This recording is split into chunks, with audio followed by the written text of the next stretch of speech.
Les spécialistes du TUF, les thèmes de ce soir, retour bien sûr sur la victoire de Bold Inspiration dans l'épreuve principale de samedi dernier, la première de Bold Inspiration au Champ de Mars.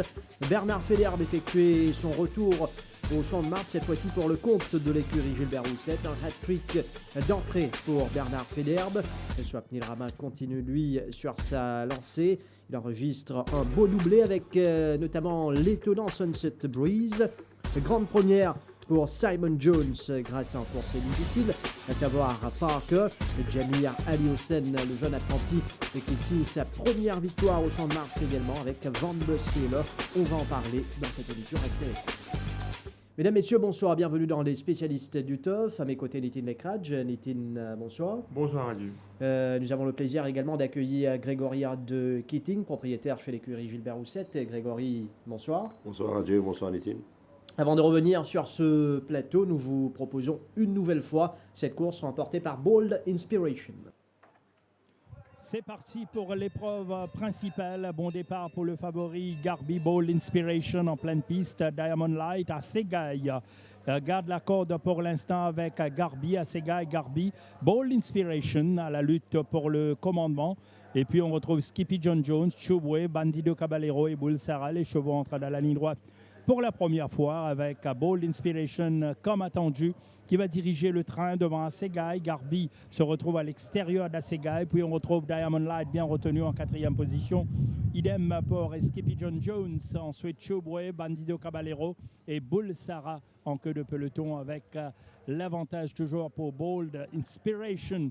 Donovan Mansour va tenter de contrôler les choses donc autant que possible avec Garbi qui tente de passer en deuxième position. Garbi avec Asegaï. Puis on retrouve Diamond Light, Skippy John Jones, Chubwave, Bull Sarah maintenant a rejoint Bandido Caballero avec toujours l'avantage pour Bold Inspiration. Garbi reste bien en contact avec Bold Inspiration. Puis on retrouve Asegaï, Skippy John Jones, Diamond Light en embuscade, Chubwave, Bandido Caballero et Bull Sarah maintenant qui a rejoint le peloton. Les chevaux maintenant sont à bientôt 400 mètres à parcourir pour le Bold Inspiration.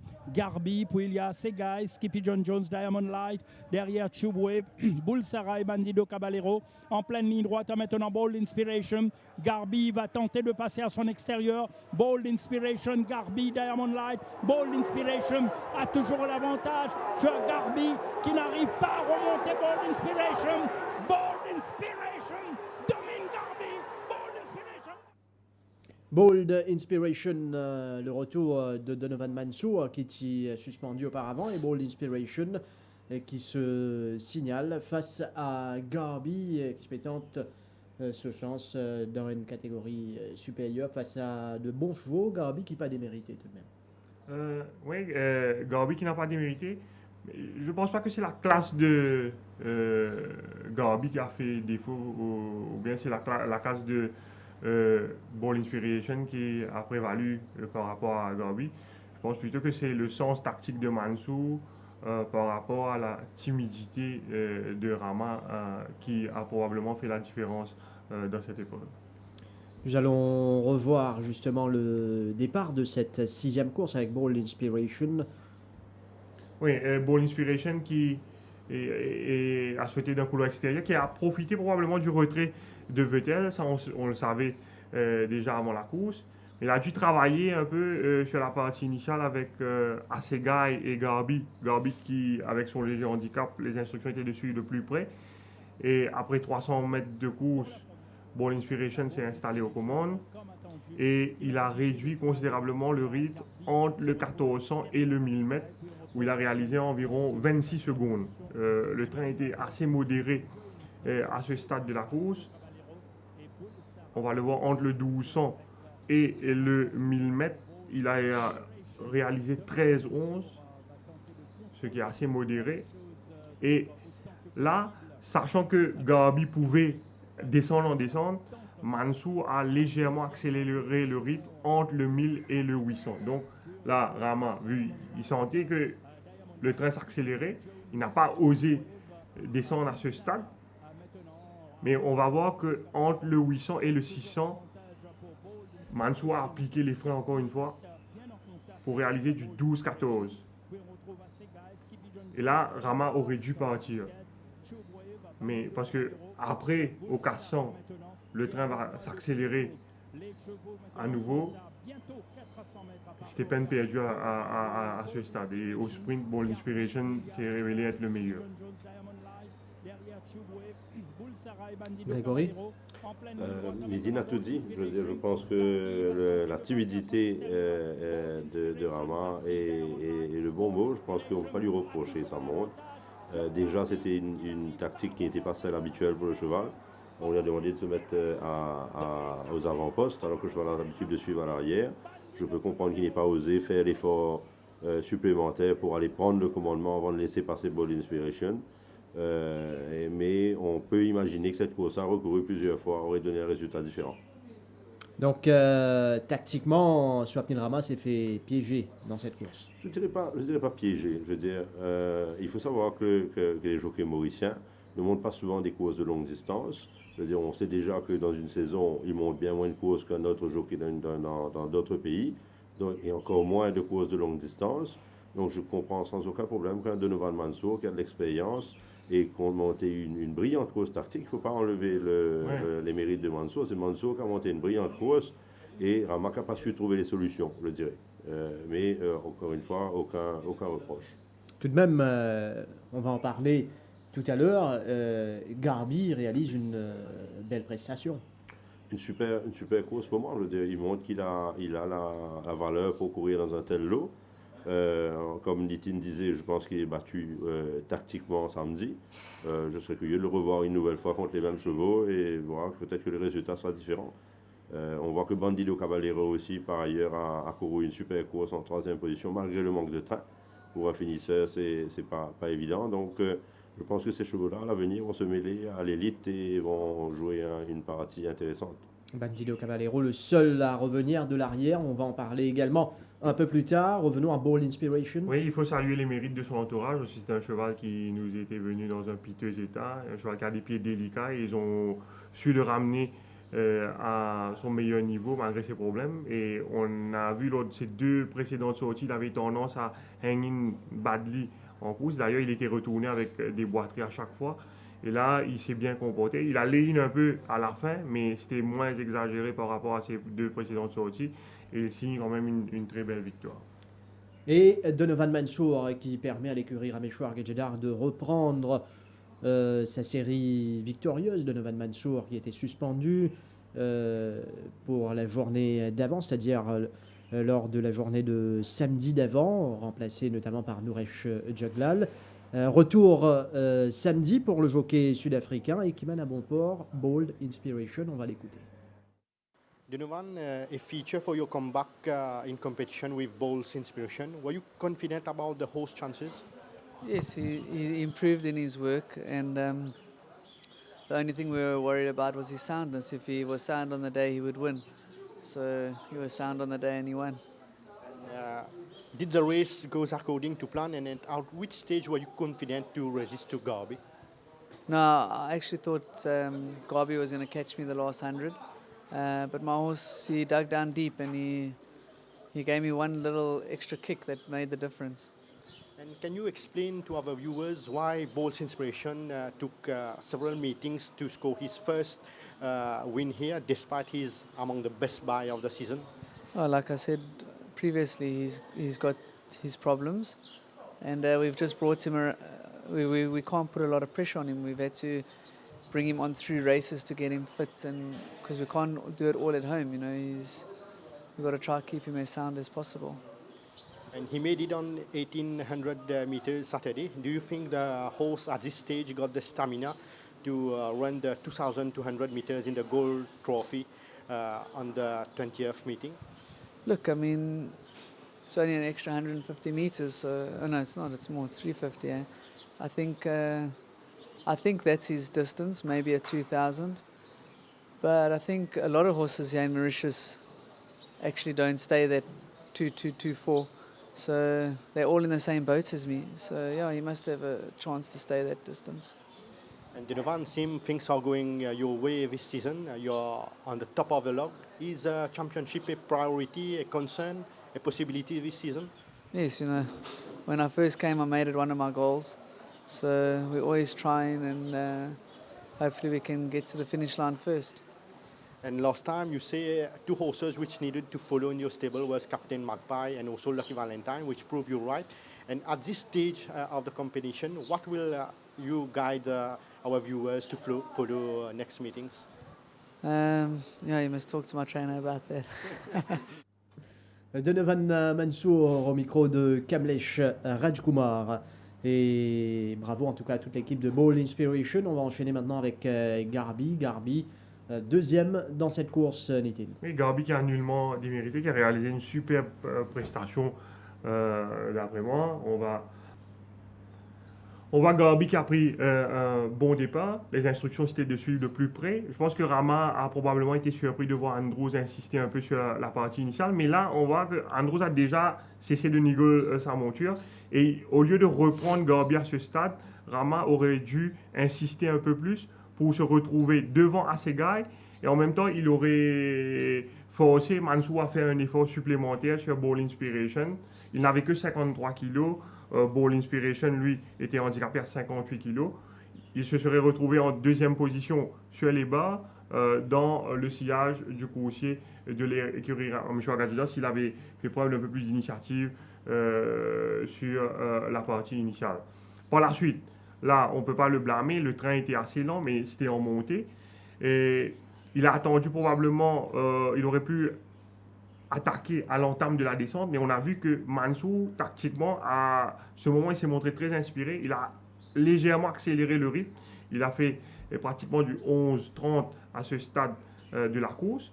Mais lorsqu'il ralentit le rythme entre le 800 et le 600, là, Rama aurait dû partir. Parce que vous regardez Winx sur Skippy John Jones, là, le train est lent. Il a déjà décalé en épaisseur, justement parce que le train était assez modéré à ce stade. Et là, avec 53 kilos, Rama aurait dû partir. Après, lorsqu'il réagit, c'est déjà trop tard. Le sprint est lancé aux 400 mètres. Et sur un sprint de 400 mètres, Ball Inspiration s'est montré supérieur face à Garbi. Il aurait dû partir beaucoup plus tôt. Là, la course est déjà perdue. Je pense qu'il ne faut pas blâmer Rama, mais tactiquement, il a montré ses limites face à Mansour dans cette épreuve. Ball Inspiration qui l'emporte donc face à Garbi. Et le seul dans cette course à revenir de l'arrière fut Bandido Caballero. Il a beaucoup de mérite parce que si vous regardez Ball Inspiration et Garbi, Garbi ne perd pas du terrain face à Ball Inspiration durant l'emballage final parce que c'est un sprint. Mais Bandido Caballero, aux 800 mètres, il est presque en avant-dernière position. On va le voir ici. Il précède que Boulsara à environ 800 mètres du but. Et devant, il y a Ball Inspiration suivi de Garbi. Le train ralentit à ce stade et on voit Soufoul qui improve le long du fence. Il est dans le sillage de Diamond Light qui a devant lui Assegai. Assegai, lorsque le sprint va être lancé, Assegai va commencer à perdre du terrain. Et on voit Soufoul qui subit le cours des événements. Il a pratiquement 3-4 longueurs de retard sur Ball Inspiration ici. Il ne peut pas bouger.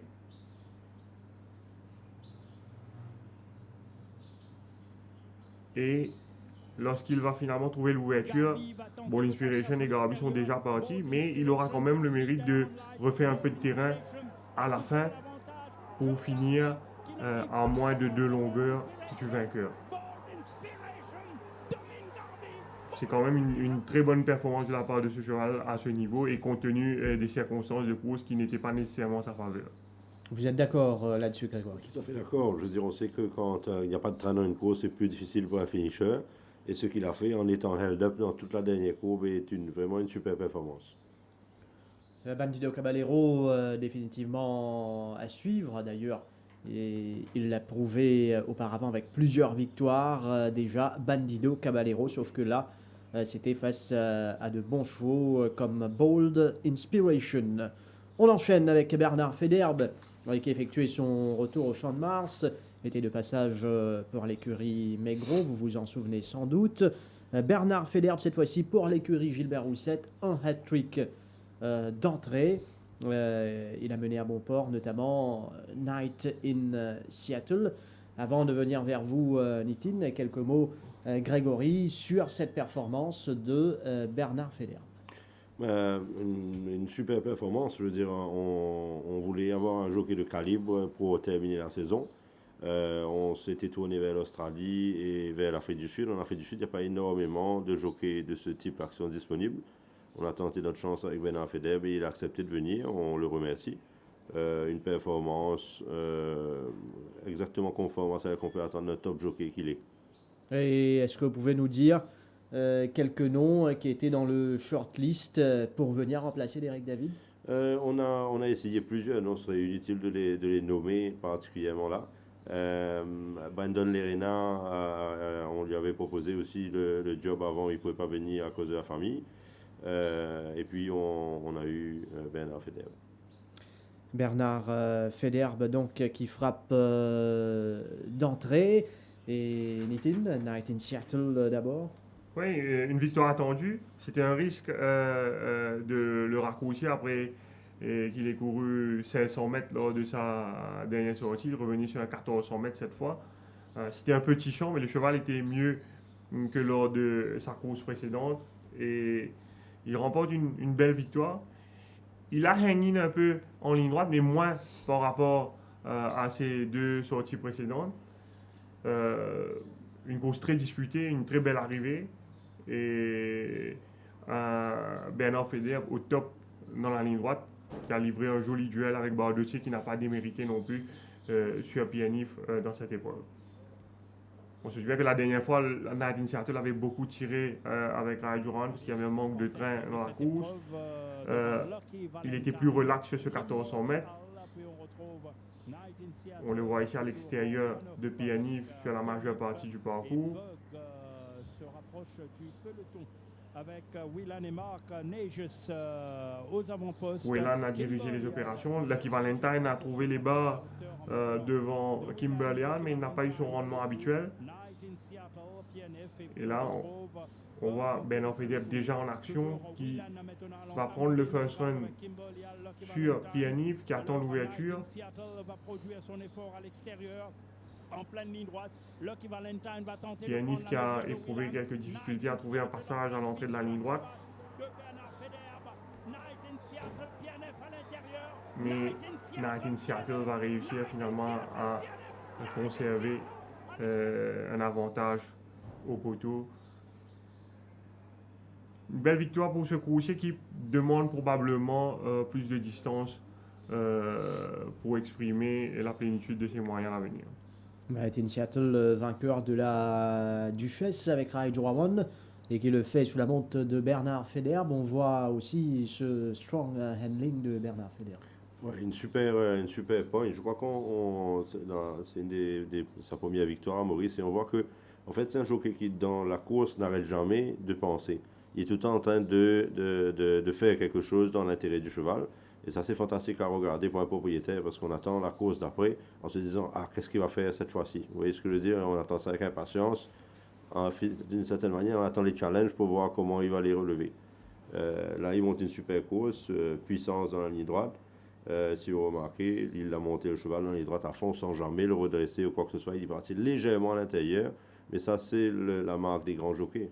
Les grands jockeys, en général, combien de fois on voit dans la journée internationale un cheval qui hang in, qui hang out toute l'année, et quand le grand jockey vient, le cheval va droit. C'est ça, la poigne et la qualité. Et c'est un jockey qu'on peut placer dans la catégorie, si on peut l'appeler ainsi, de heavyweight. Il monte à 58 kg, Bernard Federbe. Tout à fait. Alors, on s'était posé la question, et puis, je veux dire, la notion de heavyweight jockey à Maurice a toujours été négative. Mais je pense que c'est ne pas prendre en considération que durant ces dernières années, le poids des chevaux a considérablement augmenté dans les courses. Et on peut même se poser la question de savoir est-ce que le problème pour un jockey à Maurice ne serait pas d'être un lightweight.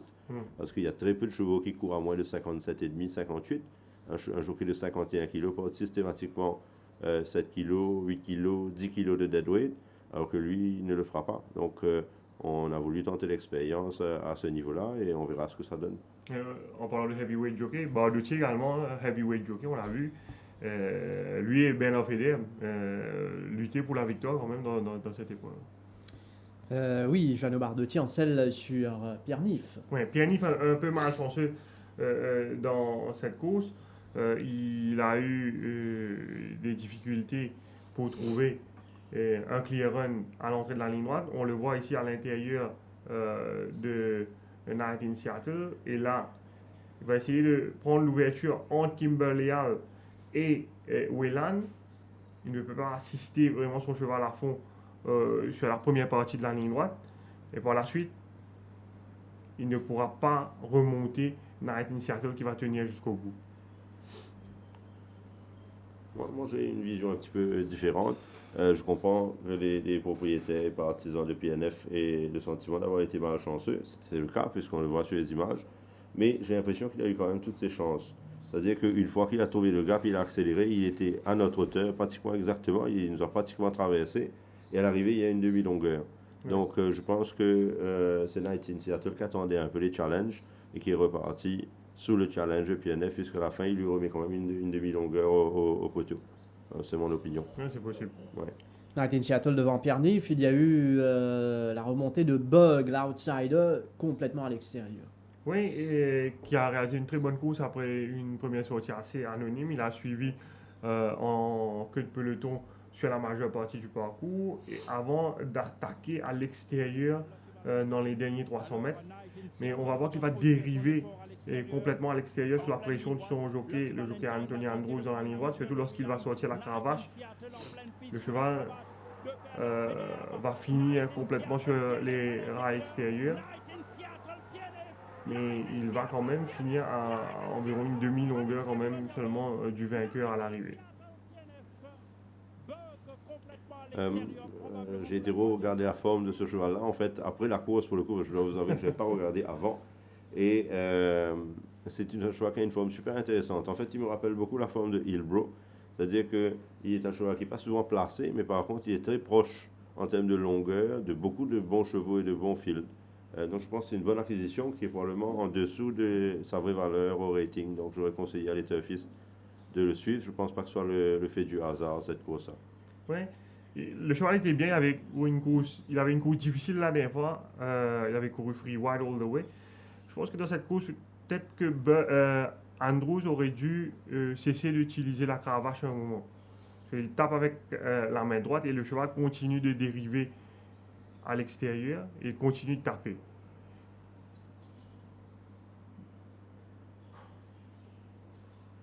Et il n'est pas loin. Ouais.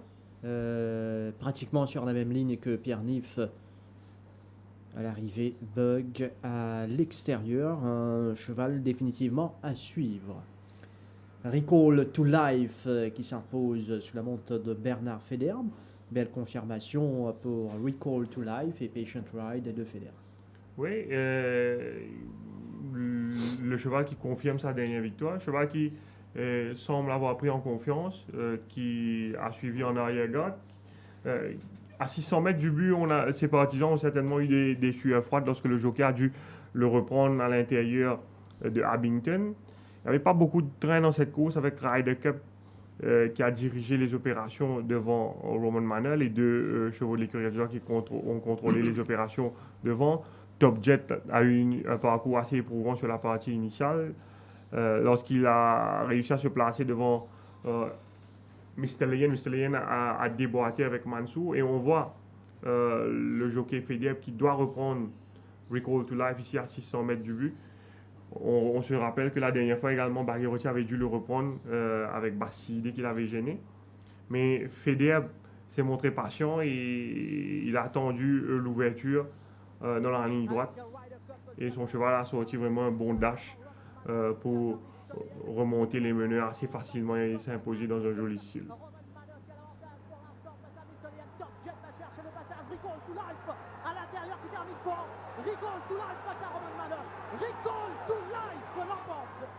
Une autre belle accélération de Recall to Life. Superbe, ça fait plaisir parce que la dernière fois, avec la mauvaise monte de Sola sur Rear Admiral, bien sûr que les propriétaires étaient ravis de la victoire, mais il y avait quand même un peu systématiquement cette histoire-là qui revenait et on disait que le cheval avait été favorisé par la tactique de Sola sur Rear Admiral, etc. Cette fois-ci, il n'y a rien à dire, le cheval court une course parfaite, il est gêné sur 5-6 foulées quand même, comme Nitin dit, en fait, moi je croyais que c'était peut-être fini à ce moment-là, et il nous sort une pointe de vitesse assez spéciale quand même parce qu'une fois qu'il trouve le passage en 6 foulées, il règle le peloton. Et j'espère que, comme Nitin dit, qu'il a repris confiance et qu'il va nous répéter ça à toutes ses sorties maintenant. Il y a eu ce triplé de Federbe et de l'écurie Gilbert Roussette grâce à ce nouveau parce qu'il n'a disputé qu'une course chez nous, deuxième à sa première sortie. Vadikon, Nitin? Oui, Vadikon qui avait progressé après sa dernière course avec David, il avait vraiment eu une course difficile, éprouvante. Et le cheval était aligné dans une catégorie supérieure, mais il a justifié amplement sa cote de favori dans cette épreuve en signant une très belle victoire. Nous allons revoir cette course, 6e couloir pour Deacon. Oui, j'étais un peu surpris, je le disais à Greg avant l'émission, de voir Federbe le solliciter aussi vigoureusement sur la partie initiale. On le voit, il est pratiquement en deuxième épaisseur. Et si Buster garde sa ligne, il se retrouve one-off le nez au vent dans cette épreuve. Je ne sais pas comment Buster n'a pas pu prendre les barres devant Avail ici. Et c'est finalement Federbe qui a réussi à trouver cette position. Parce que si Billy Bojangles trouve les barres, Vadikon probablement il fait la course one-off le nez au vent sur tout le parcours pour après.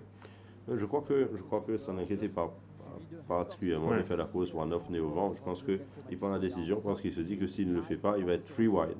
S'il settle son cheval en midfield, il y a déjà 2 chevaux qui ont pris la position one-off et il ne voulait pas être free wide. Donc il a pris le risque là de bouger vers l'avant avec un cheval qui avait beaucoup de gaz pour trouver la meilleure position possible. Mais ce qui est intéressant avec ce cheval, même après avoir été sollicité vigoureusement par son jockey, il est très relax une fois qu'il se retrouve derrière le meneur. Et on sentait depuis le 600 mètres qu'il pouvait bouger quand il le souhaitait.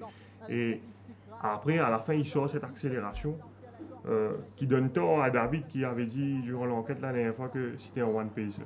Et là, on le voit que c'est un cheval qui possède quand même une accélération et c'est un cheval qui va certainement gravir les échelons ici. S'impose facilement Deacon devant Avail qui normalement fait mieux avec plus de distance. Avail. En tout cas, Deacon va déposer ses adversaires et c'est une performance très encourageante, Grégory. Oui, encourageante. Je pense qu'il ne faut pas s'emballer. Je veux dire, quand on regardait le field avant la course, sur les chevaux qui étaient connus et sur sa dernière course, il ne pouvait pas être battu normalement. Le risque était les chevaux qui n'avaient jamais couru, il y en avait je crois 3. Oui. Mais il faut bien voir que ces chevaux-là n'ont pas fait une valeur super non plus.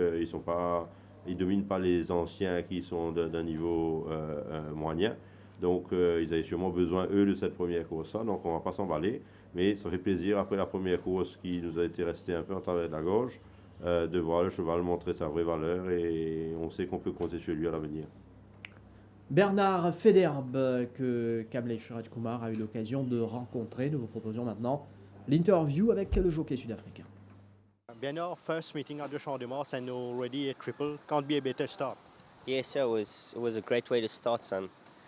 Really exciting and it was just nice to ride such smart horses and to be able to bring them home. And 19 Cittle proved right on Saturday. Can you elaborate about the horse? Oh, he's a lovely horse. He took a little bit of time to get going and then he had a nice finish and very gutsy win. I thought he fought that other horse off well.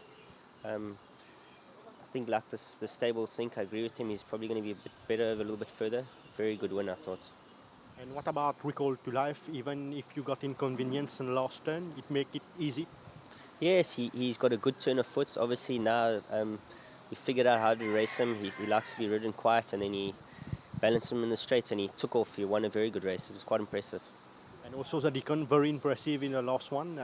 How can you rate the horse in the last one? Yeah, the Deacon won a good race. You know, I had the run of the race sitting second. got into the straight and I asked him to quicken up. He quickened up well and he ended up running away from the field. I thought it was quite a good win. He won probably by 3 lengths, so yeah, it was an impressive one. Bernard, the stable are first on the log and they have high expectation from you. What are your targets for the next meetings? To have as many winners as possible. And also you have started knowing the horses at track work. Any horses which impressed you on Tuesday and you think will be a big runner next time? Yeah, I think in general, all the horses that I worked this morning worked really nicely. I think the horses are starting to peak now, so I know they've been running well, and I think they're gonna hold their form. So they're probably a good stable to follow if you looking to follow a stable this season. I really expect the horses to do well. And Bernard, it seems you are riding at 58 kg. Are you expecting to lower your weight in the next meetings? Yeah, well, I'm gonna try my best, but I'm limited to probably 57 kilos. But last meeting I rode at 58 and I felt quite strong. So hopefully in the future I can get my weight down a little bit more. But I don't want to start riding too light where I lose my power. So it's a bit of a hard one, but we're going to try to get to like 57, and I'm sure from 57 on. But the way that the horses are rated here and the weights of the races, I'm sure I won't have a problem riding at 57 plus. Bernard Federbe qui a également des origines mauriciennes. En tout cas, c'est bien parti pour lui chez l'écurie. Gilbert Roussette, d'ailleurs au classement de cet établissement qui occupe la première place, vous allez voir. Et largement, d'ailleurs, l'écurie Gilbert Roussette, 25 victoires déjà, 7 250 000 en termes de stakes money devant l'écurie Rameshwar Gadgedar qui en est à 23 victoires pour 5 85 000. L'écurie Gadgedar 3e, 15 victoires, 4 571 000. Ensuite arrive Ricky Mingar et Chiri Chenarang dans le top 5 actuellement. Pour le championnat Grégory, certes, il y a les courses classiques, il y aura le Méden, la Coupe d'Or ou encore les courses de groupe, mais c'est bien parti pour l'écurie Gilbert Roussette. Oui, mais honnêtement, pour l'instant, c'est trop tôt de parler de championnat. C'est pas ce qui nous intéresse vraiment. Ce qui nous intéresse vraiment, c'est de gagner le plus de courses possible, de faire le plus possible plaisir à nos propriétaires. Bien sûr, c'est en gagnant des courses. Après, le championnat, c'est une photo qui montre le résultat de ce qu'on a fait à un stade précis, mais c'est à la fin de l'année qu'on fera les comptes. Pour l'instant, ce n'est pas notre priorité. Et beaucoup de jeunes coursiers également, des jeunes coursiers qui arrivent à se montrer tout doucement. Oui, les propriétaires ont fait de gros efforts pour acheter ce qu'on espère de bons chevaux. Et pour l'instant, je crois qu'on a eu 8 nouveaux chevaux qu'on gagné. Donc c'est super. Je veux dire, déjà, en une demi-saison, on ne peut pas se plaindre. Et on espère qu'ils vont continuer à progresser. On a acheté des jeunes chevaux prometteurs et ils sont là pour, sur les 2 prochaines années, arriver à le sommet. On espère qu'ils vont aller dans ce sens-là et pas dans l'autre. Merci à Grégory. On va continuer cette émission avec Swapnil Rama. Swapnil Rama avec de bonnes montes qui continuent semaine après semaine d'engranger les victoires. Et samedi, c'était d'abord avec l'étonnant Sunset Breeze. Oui, un nouveau qui débutait, qui n'avait pas beaucoup d'expérience. Il avait couru une seule course en Afrique du Sud et c'était sa 2e sortie seulement ici au Champ de Mars. Il n'était pas très beau à voir dans le rond, mais il a démontré beaucoup de potentiel et un certain caractère. Rama, dans cette course, il a eu le mérite de croire jusqu'au bout parce que son cheval, à 600 mètres du but, il avait lâché le mort et il a perdu beaucoup de terrain sur le favori de la course, Evergreen. Mais il a insisté et le cheval a repris le mort par la suite et il a bien accéléré pour revenir battre le favori dans les derniers mètres. On va le voir ici, Sunset Breeze qui est déjà sous pression ici, peu avant le 600 mètres. Il commence à perdre du terrain. Il y a Cashload qui est derrière lui. Lietuva qui a fait la course d'attente cette fois, qui était relax malgré tout, même s'il était one-off à l'extérieur. Et là, on pense que c'est fini pour Sunset Breeze, mais Rama n'a pas perdu espoir et il a continué à solliciter vigoureusement son cheval. Et là, le cheval il a repris le mort et il va bien accélérer le long de la lisse pour venir surprendre le favori. Un cheval qui court seulement 2 courses et qui s'impose les 2 fois. Je pense que c'est un signe de qualité. Je pense que l'écurie Pedro, l'entourage de l'écurie Pedro a certainement eu beaucoup de chance de récupérer ce cheval de l'entraîneur Brett Crawford.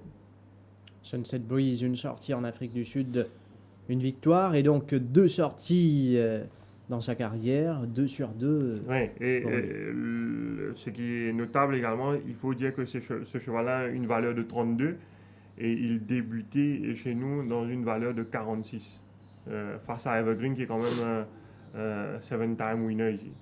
Intéressant de voir ces jeunes coursiers frapper d'entrée, Grégory. Oui, super. Je dois dire que quand je suis arrivé à la deuxième course et j'ai vu le cheval et je me dis, bon, celui-là, il a un ventre plus rond que le mien et un molleton sur les épaules.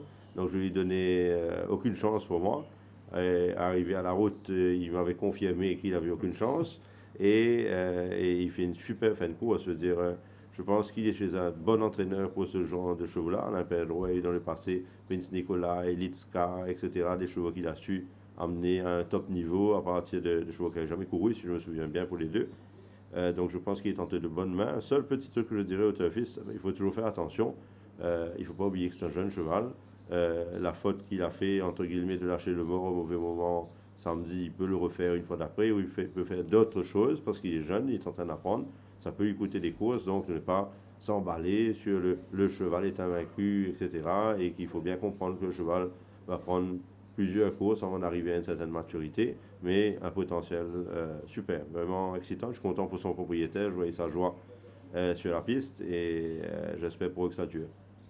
Sunset Breeze, donc jeune coursier qui aura besoin d'encore plus d'expérience en compétition. Il avait tiré la première ligne lors de ses débuts mauriciens. Sunset Breeze, Trackmaster, autre coursier que Swapnil Rama a mené à bon port.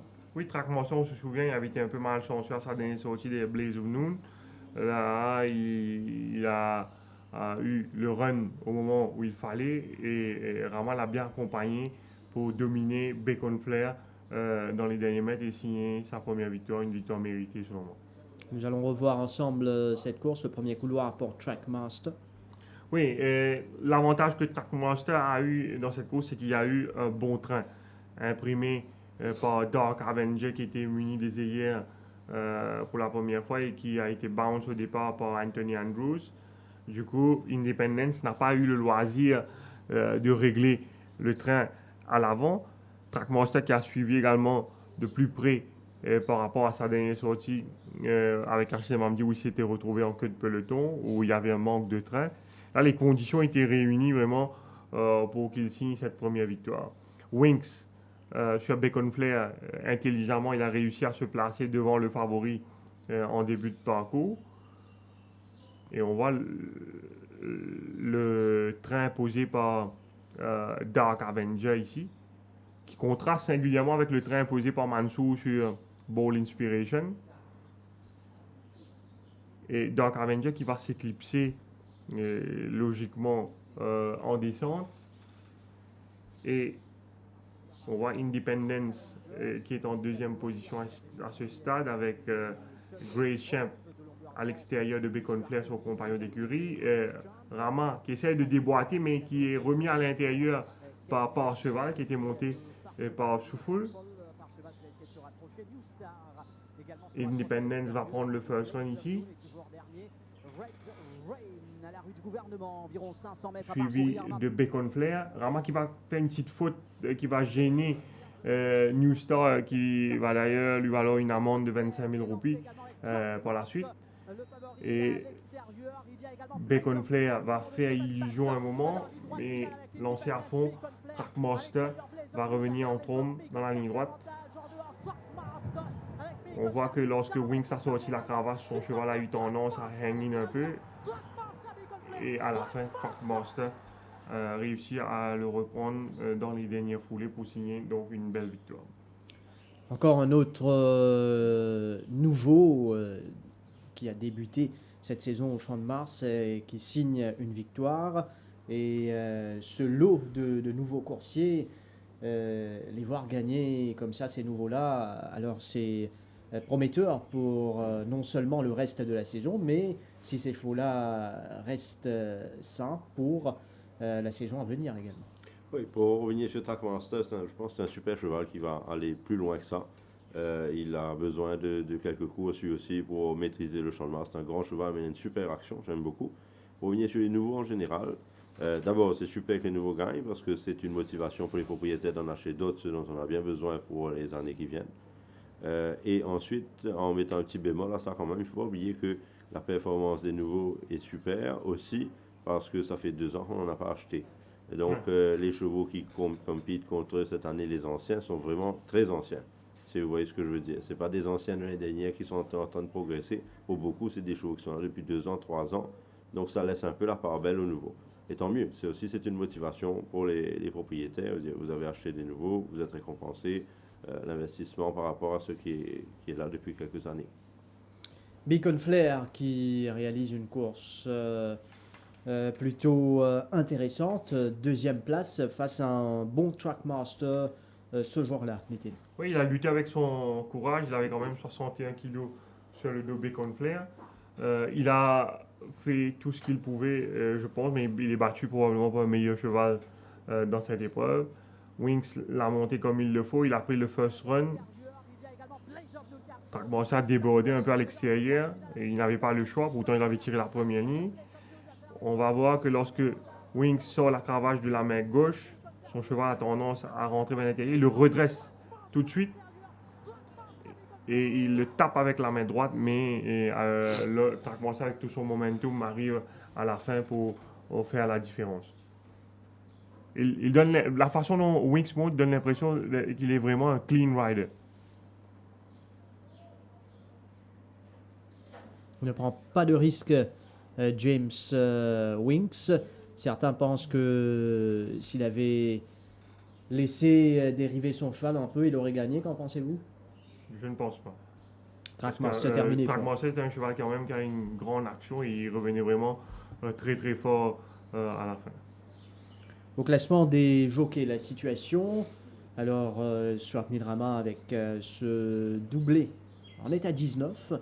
Donc 3 jockeys à 19 victoires pour l'instant. Rama devant, Raijurawan second. Raijurawan qui est suspendu, de Donovan Mansour 19 victoires. Voici un peu la situation en tête du classement. Et Grégory, vous avez un favori pour le titre de jockey champion? Bernard Feder. Je plaisante, favori de cœur, bien sûr.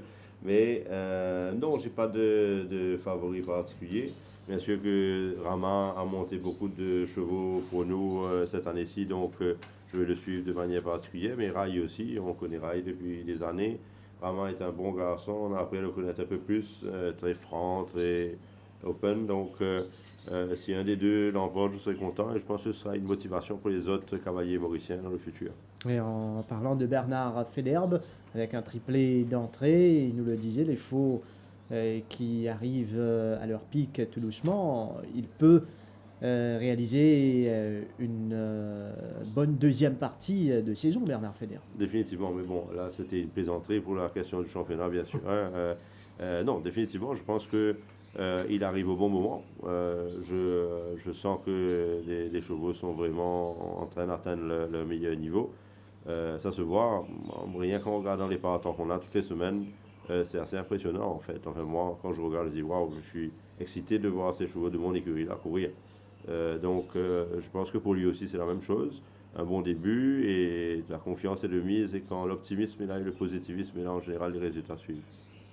Swapnil Rama, que vous allez écouter maintenant au micro de Kamlesh Rajkumar. Un doublé la semaine dernière, et c'est surtout Sunset Breeze qui surprend son adversaire dans la deuxième course. Quel feeling ça cheval-là de nous? Bon, définitivement, ce cheval n'a pas fait non de mauvais. Il galope une seule fois en Afrique du Sud, il gagne sa victoire. Et si c'était sa première sortie, mais seule affaire, je peux galoper un rating un peu plus en haut.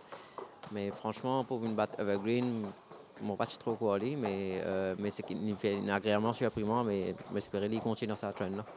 Paraît ce cheval-là, il lâche un peu son mot en descente. Comment on répond à ce cheval-là et qui fait ligne de nous dans les derniers 400 mètres? C'est ça, il y a encore Green, ce cheval-là, 600 mètres, il lâche seulement complètement. Moi, je pensais, bon, pas quoi, moi, je pense à ce moment qu'il m'a rattrapé un Green qui finit en 4-5 congues au moins. Mais quand on redemande, on aurait fait Moren, on aurait demandé un effort, il agréablement surpris. Et il demande déjà une accélération qui remonte un Evergreen. Mais ce cheval-là, franchement, il est bien surpris. S'il continue comme ça, il a un très très bel avenir. Et qu'est-ce qu'il y a de Trackmaster qui finit en resté sur première victoire? Ben, ce cheval-là, bon, la dernière fois, comme on le connaît, j'ai un peu malchanceux. J'ai gagné un écosse. Pour moi, la dernière fois, j'ai fini sur l'écosse, mais malheureusement, j'ai gagné le passage voulu à temps. Mais cette fois-ci, avec première ligne, mon initiative prend un bon départ. Et que, heureusement, je réussi à débattre au bon moment et je réussi en ligne droite, je réussi à ramasser un bacon play qui te fait figure. Moi, je pensais un peu difficile pour ramasser parce que franchement, quand moi j'étais en ligne droite et que lui j'étais sur une longueur facilement. Mais heureusement, Jack Morrison m'a prédit qu'il y a un assez guts pour lui capable de faire voilà ce finish. Et Swapnil, c'est un petit cheval qui tape dans l'Isier en entraînement mardi et que vous pensez pour une big runner la prochaine fois? Ben, pour moi, franchement, Ben Soir Roussette en ce moment très très bien. Cheval qui est franchement impressionnant aujourd'hui, c'est Scott Nog. Le cheval-là, il peut respirer à la grande forme et samedi, je pensais qu'il peut galoper, je pensais qu'il cheval à surveiller de très très près. Swapnil Rama, donc, qui réalise une très belle saison jusqu'ici. Pas pour monter cette semaine-ci, Swapnil Rama, donc, étant suspendu. En tout cas, nous souhaitons tout le meilleur pour le reste de la saison. Simon Jones, grande première pour Simon Jones depuis qu'il a son écurie, c'est-à-dire depuis le début de cette saison. Et c'est avec Parker, cheval réputé difficile, avec lequel Simon Jones a pris beaucoup de patience. Oui, et je pense que cette victoire a certainement une saveur particulière parce que Parker a fait le tour des écuries depuis qu'il est au Champ de Mars. Un cheval très difficile qui a une bouche vraiment très délicate, qui a tendance à hang énormément. D'ailleurs, l'année dernière, à un moment, il avait été pratiquement ban par les commissaires parce qu'il était à l'origine de plusieurs incidents en course. Il avait même, je crois, contribué à une chute collective l'année dernière. Et Simon Jones a eu le mérite de régler tous ces problèmes avec l'apport des vétérinaires, du chiropracteur. Et il a quand même signé une belle victoire dans cette 6e course. Parker qui, pour autant, n'a pas démérité depuis le début de cette saison, pas loin des différents vainqueurs. Il partait du premier couloir, nous allons revoir tout ça. Parker avec Rakesh Boghirotti. Oui, lors de ces 3 dernières sorties, ce cheval-là avait été battu 2 fois par Garby, la dernière fois battu par Blaze of Noon et Trackmaster entre autres. Et là, avec une première ligne, comme c'est un cheval qui a tendance à hang une première ligne, c'était de l'or pour lui. Et Boghirotti a profité de ce premier couloir pour lancer son cheval et prendre résolument la tête devant Dawn Raid. Rebel's Game était à l'extérieur, il n'a pas insisté Buster. Et à partir de là, il a contrôlé les opérations. Moi, personnellement, je pensais que la transition 1850-1600, ce n'était pas idéal pour lui, mais il m'a donné tort. Il a contrôlé les opérations, il a bien sprinté dans les derniers 400 mètres où il a vraiment remporté une victoire assez confortable. Il n'a pas hang-in comme on pouvait l'appréhender. Boghirotti a su régler le train. Le favori Dawn Raid, un petit peu décevant. Il a eu tout en sa faveur. Mais je pense qu'il demande encore du temps pour retrouver sa forme sud-africaine. Bonne course de Kula qui a pris la 2e place à l'arrivée. Rebel's Game, lui, après sa course difficile à l'extérieur, il a affaibli à la fin. Et on voit Parker qui va bien accélérer dans la ligne droite sur la cravache de Boghirotti. Et il maintient quand même un straight course comme on le voit. À la fin, il va légèrement verser à l'intérieur, mais il remporte une victoire facile malgré tout. Parker, Kula, Dawn Raid qui se cherche toujours. C'est un cheval avec un très bon potentiel, ce Dawn Raid, qui va finir par se retrouver. Oui, d'abord un grand bravo à Simon Jones, qui est quelqu'un de très sympathique et il s'est lancé dans une aventure cette année-ci. Et c'est bon pour lui d'avoir une récompense pour ça. Don Reid, ouais, c'est un cheval sur lequel on compte. Il a été décevant en termes de résultats samedi, mais il était complètement mouillé avant d'entrer dans les boîtes. Je pense qu'il a perdu ses moyens et on a tout le temps du monde pour lui. Je pense que c'est un cheval qui, d'ici la fin de l'année, va commencer à montrer son vrai potentiel et qui va vraiment exploser l'année prochaine, si vous me demandez mon opinion. Voilà, c'était concernant donc Dawn Reid et il y a eu cette grande première aussi pour un jeune, Jamir Ali Hossein, qui se donne à fond à l'entraînement et qui mène à Montport. Van de Skele, pas nécessairement facile à monter. Van de Skele, c'était dans la première course. Oui, je pense que sa victoire est quelque part une bouffée d'air frais dans le microcosme des jockeys mauriciens. Les deux apprentis qui montaient régulièrement depuis le début de la saison, Ram Gopal et Roy, ont été lourdement sanctionnés il y a quelques semaines de cela. Et c'est vraiment réjouissant de voir un jeune jockey qu'on ne connaissait pas vraiment beaucoup, il faut dire, émerger à ce stade de la saison. Van de Skele, le premier couloir pour Jamir Ali Oui, Hossein. un cheval très difficile au départ. Et j'ai été surpris de le voir sortir tout droit parce qu'il a l'habitude de sortir en travers ce cheval. Et le jockey a réussi à le faire bien sauter. Et lorsque les autres ont insisté à l'extérieur, il a sagement ramené son cheval. Et c'est un cheval qui a l'habitude de beaucoup tirer, même à l'entraînement. C'est pour cette raison qu'il domine la plupart des chevaux avec lesquels il est appelé à travailler à l'entraînement. Il tire vraiment beaucoup. Et le cheval était relax tout au long du parcours avec lui. Et ça, j'ai été vraiment très très surpris de voir comment il était détendu durant le parcours. Young Royal a dirigé les opérations. Il faut dire que le favori In The Frame a quelque peu manqué le départ avec Jeannot Bardotier. Il a ensuite attaqué en épaisseur en descente. Les commissaires qui ont interrogé Bardotier par rapport à sa tactique dans cette épreuve, il a donné des explications. Il a dit qu'il s'est retrouvé en retrait, qu'il a été forcé d'attaquer à l'extérieur de Don't Say Don't, mais Don't Say Don't l'a emmené en épaisseur par la suite et qu'il s'est retrouvé piégé. Les commissaires qui ont accepté ces explications. Et on va voir que Ali Hossein a déboîté au bon moment. Il a fait preuve de beaucoup de lucidité et il a accompagné son cheval vigoureusement tout en maniant la cravache en ligne droite. Ses rênes étaient un peu lousses, mais il a fait ce qu'il fallait pour signer une belle victoire. Jamir Ali Hossein, jeune apprenti donc, qui va l'emporter sur Van de Skele, ce qui est bon certainement pour la confiance, Grégory. Ouais, j'ai trouvé une super montre moi aussi personnellement, très propre, avec bien sûr les petits défauts qui vont avec l'inexpérience, mais vraiment tout ce que Nitin a dit, j'ai eu la même sensation.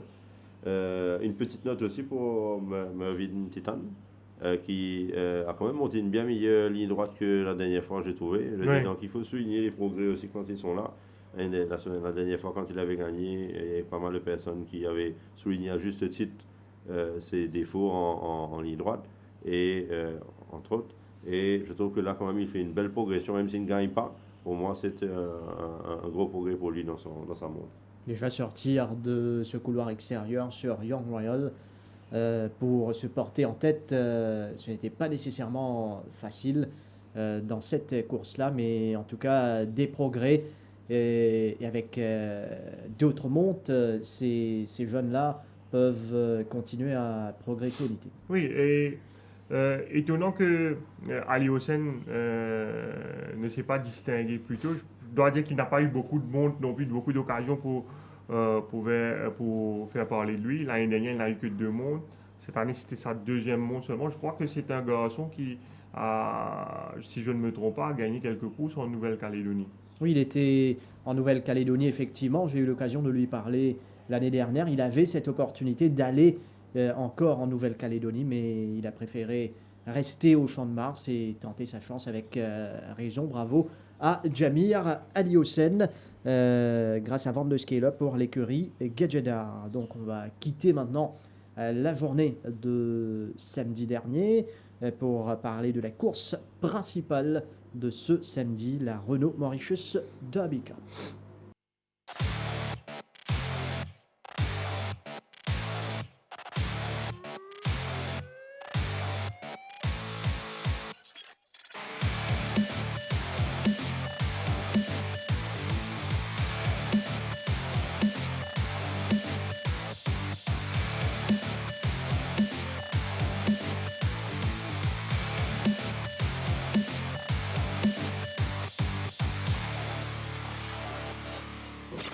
L'épreuve principale, groupe 1 avec les entrées 1850 mètres.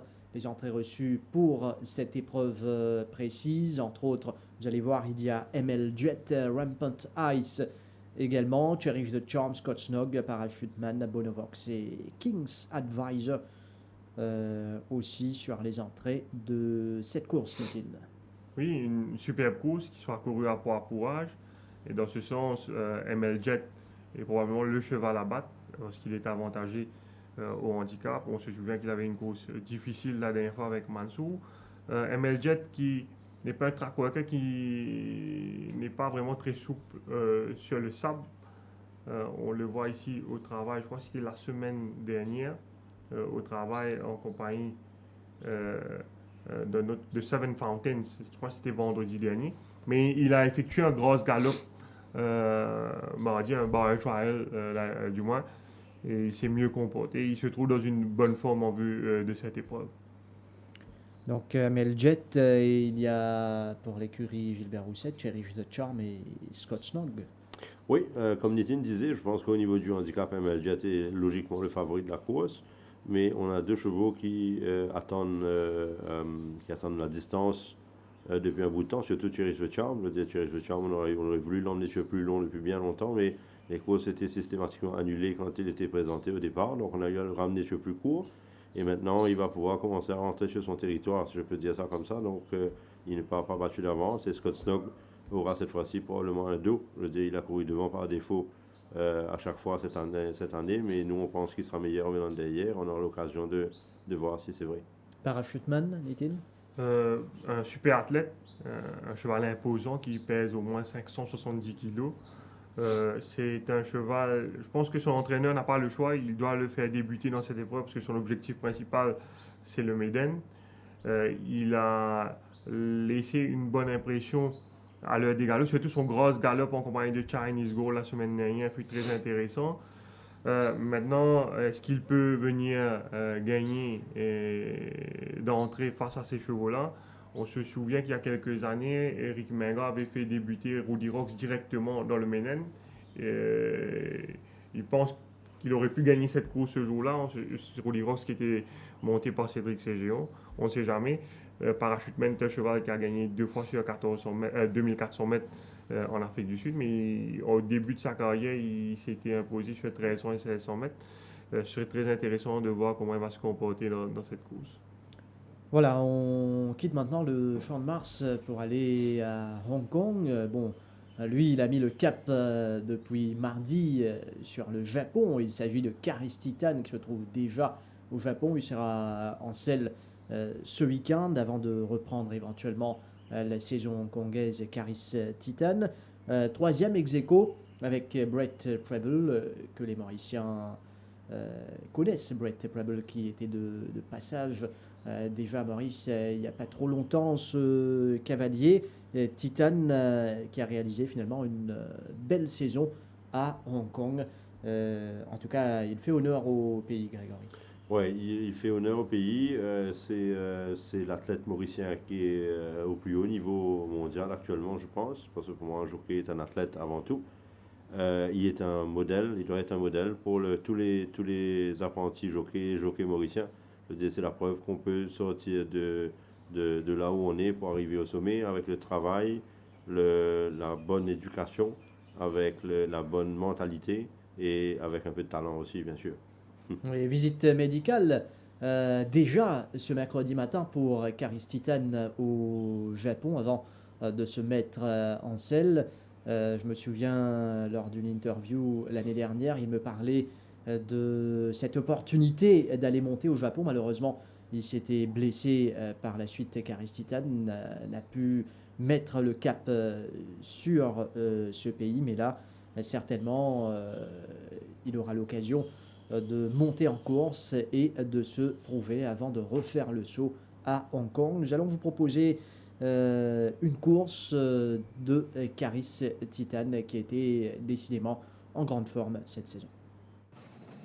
And away they go. They're racing for the final event of the evening and going through the early stages. Red Marvel is one of the best away. So too is Packing Dragon. Club Life is trapped rather wide. Jolly Jean also wants to go forward, followed then by Sempiternal. Then we have Good Choice, followed then up the inside by Ashkir, and then Giant Turtle, and then a bit of a gap back then to Happy Rocky Andoyas towards the rear of the feed. Formula One is towards the back, and amazingly is the back marker as they make their way around the turn that takes them away from the stands, and it's Packing Dragon that's come through to take it up to Red Marvel, who sits in second, then Club Life in third. Sempiternal's been trapped very wide on the track but races in fourth, followed then by Jolly Jean, then Ashkir and Giant Turtle, then Good Choice in the yellow and brown colours, followed by Andoyas and Formula One, then the yellow headgear of Happy Rocky, and still at the rear of the field we have amazingly as they head on past the football club and down the far side for the final time, and it's Packing Dragon that leads them at the moment by a length or so to Sempiternal, who's now moved into second. Club Life in third. Red Marvel is up the inside in fourth, followed then by Giant Turtle. Then after Giant Turtle we have Jolly Jean, who's in mid-division, followed then by Ashkir, who's getting a little bit closer, then Formula One, who's very much in the ruck at the moment as they go towards the end of the back straight and head on down towards the rock. Andoyas is still towards the back, so too Good Choice, Happy Rocky, and still right at the rear of the field is amazingly, but it's Packing Dragon who's stacked them up at the moment to Sempiternal, who's being ridden along now in second, then Red Marvel up the inside rail. Club Life is trying to get going in fourth. Ashkir has got a nice toe into it, but as they turn for home with 300 left to go, they haven't got yet to Packing Dragon, who's quickening away for a four-timer looking Karis Titan. Red Marvel is trying to get going in second. Packing Dragon and Red Marvel as they go towards the wire. Andoyas is staying on like a good one, but Packing Dragon, what a night for Karis Titan. He wins, and wins pretty easily as well. Amazingly, he was getting going late, was in a photo with Andoyas and Red Marvel, followed then by Ashkir, and then we had Jolly Jean. They were followed home then by Happy Rocky and Club Life, and then Good Choice. Then we had Formula One, Sempiternal, who was wide on the track most of the way, and Giant Turtle. Une belle monte avec Packing Dragon, Karis Titan, et une autre belle monte. Il avait mené à bon port et il a eu la chance d'être associé à un excellent cheval en Able Friend. For the Premier Bowl, 1200 ready, they're off and racing, and Bundle of Joy off the inside jumped beautifully. Golden Harvest away quickly, as was Penophobia. Aero Velocity right there in the early doors, and so too Amber Sky. He's zooming across from the wide gate. Not Listening to Me's handy, but he's deep, followed then by Gold Fun and Lucky Nine. Smart Volatility gets back with Dundonald, Secret Sham, Tour de Force. Two away to Able Friend, second last, and Charles the Great last of all. The speedy Amber Sky, he's burning up the track. He leads a length and a quarter on Penophobia in second position. Aero Velocity a stalking third. Not Listening to Me, Golden Harvest, Bundle of Joy, then Lucky Nine from Gold Fun. Smart Volatility well back with Secret Sham, Tour de Force, Charles the Great, Able Friend last, Dundonald ahead of him into the straight, and Amber Sky straight in front. Penophobia, Not Listening to Me, sprinting quickly. Aero Velocity's not doing a great deal. Then Gold Fun, it's Not Listening to Me taking the lead from Penophobia. Gold Fun quickly pounces on them. Gold Fun goes to the front. Penophobia in for the fight. They beat off Not Listening to Me. Able Friend, the champ, storming down the outside. It's Gold Fun in front. Able Friend, what a magnificent return by the horse of the year. Able Friend bloused out Gold Fun and Penophobia. Charles the Great, and then Lucky Nine from Smart Volatility. Not Listening to Me, Tour de Force, Dundonald, Golden Harvest, Secret Sham, Bundle of Joy, Amber Sky, and Aero Velocity last in. Wow. Nous allons suivre avec attention Karis Titan au Japon pour quelques semaines. Donc le jockey mauricien. Merci Grégory de votre présence sur ce plateau. Ce fut un plaisir de vous recevoir. Et merci également à Nitin ainsi qu'à toute l'équipe derrière la réalisation de cette émission. Mesdames, Messieurs, merci de votre attention et bonne soirée.